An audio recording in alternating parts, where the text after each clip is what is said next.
Hello, everyone. Hello. Welcome back to my channel. I'm always so happy and thrilled to find you here. I hope you're off to a good week, and it's close to weekend, so I hope you enjoy your weekend. If you're not a subscriber, please click subscribe anytime while watching this video, including right now. You don't have to wait till you get to the end, and bring a friend with you next time. Share my channel and help grow my channel.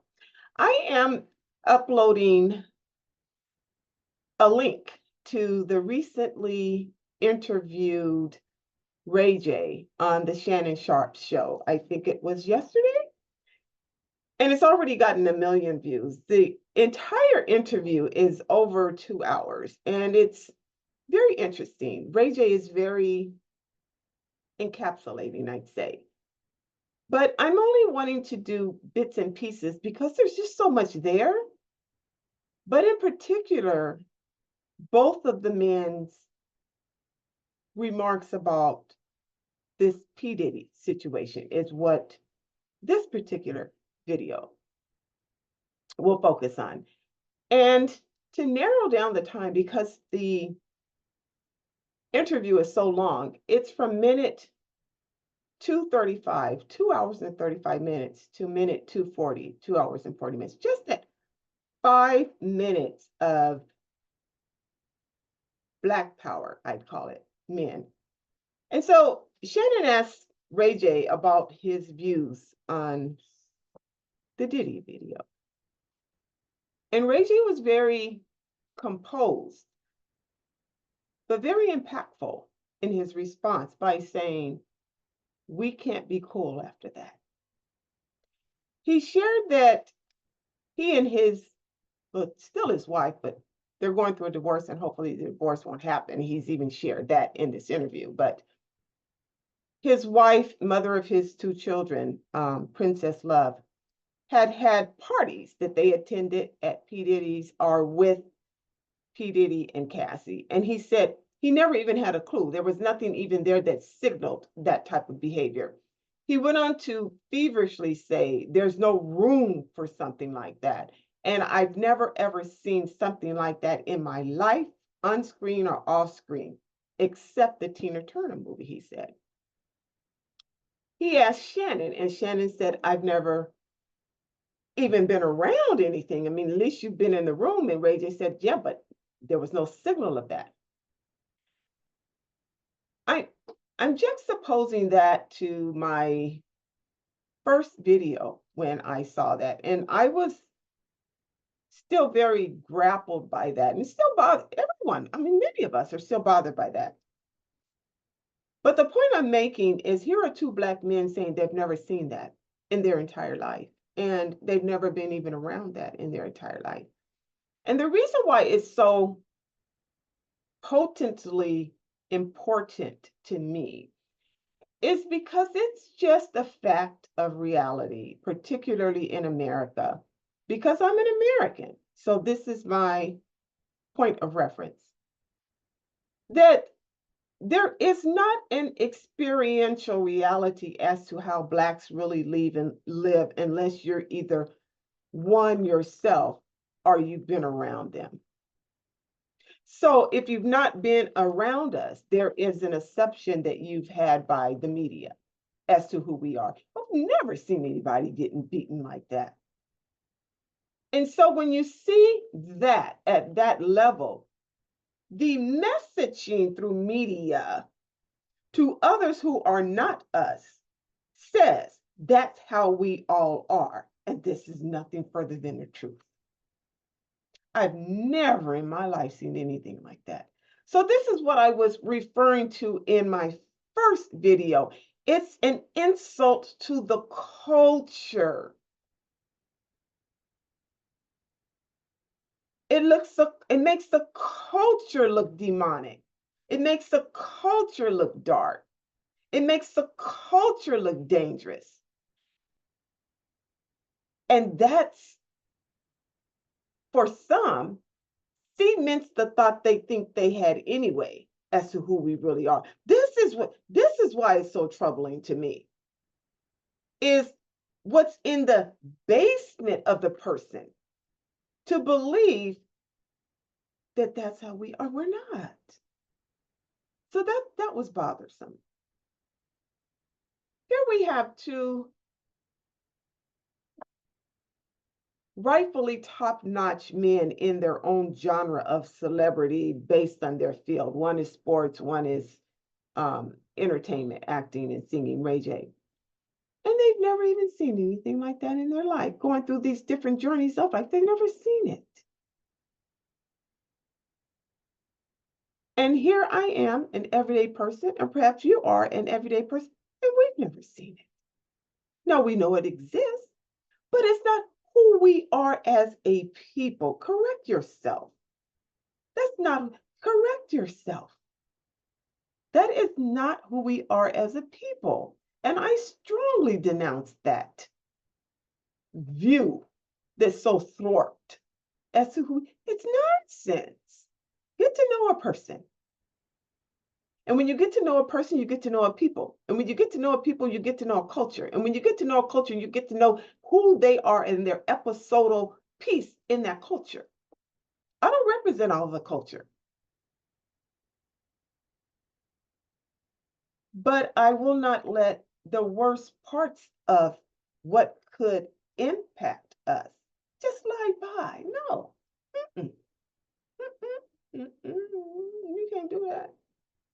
So speaking about you can't do that, Ray J went on to say something to the extent that it's not about the forgiveness because that's between, he didn't say who it's between, but he said he won't focus on the forgiveness. He said about himself moving forward, he said he could never roll with P. Diddy anymore, period. He went on to say it just can't happen. He'll have to go on to some type of odyssey on his own and figure things out, but I can't unite with that. Now, I was proud to hear that stand against violence from him. I'm not necessarily promoting to islandize a person, meaning set that person on an island, leave them on their own forever. But this is that moment in that few is going to stand with that or alongside of that, or even forget that. It was just too much. It was just too much. So they went into this piece of it between these little 5 to 7 minutes of this interview, saying what would they had done had they been there. And Shannon immediately said, I would have gotten involved. I would have, stopped it. I would have gotten involved. Immediately, I would have gotten involved. He said, now that's a football player. That's defending. That's a football player. But that's also who he is as a man. That's also who he is as a Black man, is why I'm sharing that. Because not just a man and not just a Black man, we don't invite the violence. And it seems like we are okay with allowing the violence, and that's not true. We're okay with seeing the violence and not intervening for a Black on a Black, and that's not true. This is what I mean the media gives you. Well, the media got it wrong. And so then Ray J went on to say, I would have gotten in there. He said, I would have, I wrote it down what he said. Ray J said, I would go crazy. I could have been, it would have been he said it would have been my pleasure to get busy with P. Diddy. Win, lose, or draw, he said. I would have gotten in there. Now, I'm saying that to say this. There is a natural response when you see someone being hurt that you know that you can do something about it as to what your actions would be. It's often called the fight or flight response. I've always been the person to get involved. Now, I guess it's just because for me, I'm more of an action figure. I take action and then to stop whatever. If there's a burning fire, I take the action, then we can settle the calmness of it later, but get the threat gone. I've always been that way. And I know I would have gotten involved. I wouldn't have made it my thing, but I would have pulled them. It would have been anyway. Anyway. um that type of beating, and you have security personnel, strong big men, if they're your security, private, and what they have been doing now, I don't know how much you've been following it, and if I have some sense of time left, I will drop those interviews in the description box for your pleasure. I love taking care of you. Where there had been past times where he had beaten her before, and it was so bad, meaning so physically bad where you could see it, that he shipped her off to a vacation to heal so that no one can see it. Well, this is nonsense. The security, whoever you are, some of them have given interviews that they did that they were the ones who did that. You are not a good man. Now, I know you're saying, who are you to call a person not a good person? You are not a good man, in my opinion, and probably many more. You're not a good man if you allow a woman to get so beaten and you become a part of allowing it by not intervening, and you become more of a part of allowing it by hiding it and taking her to a plane to fly off someplace and heal. You're a part of it. See, this is what I'm talking about, complicity. If you've seen any of my past videos, I say the two words I dislike the most are frustration and complicity. Frustration means something that's been going on a long time, just to the point where it was untouched, unhealed, untapped, unfixed, that the person is now angry. And the best word to call that is frustration, because angry denotes a different type of energy. So people nicify it by calling it, oh, I'm frustrated. No, you're angry. If you're frustrated, you're angry.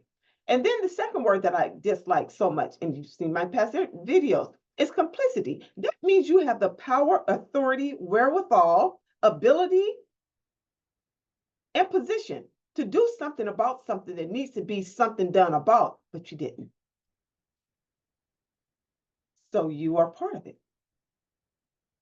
So you carry the fear. So you carry the flight part of the fight and flight. So you allow it to grow. So you're just as bad as the person that's doing it, because they probably are in their sickness, which made them do it in the beginning. But you're at some level of sickness too by allowing it, okay? So let's get real with this language. This is the thing. Let's get real with this language. Abuse is never okay. And if you see it around you and you do nothing about it, you're not okay. And if you're the one doing it, you're really not okay. Make it reportable. You see the energy? So take a look at the interview with Shannon and Ray J. And Ray J is quite impressive to me in it. And so I'm gonna have maybe two or more little videos regarding some of the things that he addressed or discussed in this video. So I could just keep it nice and sweet, no more than about 10 minutes long. Okay, I hope if you've gotten this far, you click like and subscribe. Bring a friend with you next time and take a look at the video. I'll drop the information to the description box, and I'll drop the link in my description box. Have a good day. I love you. Bye.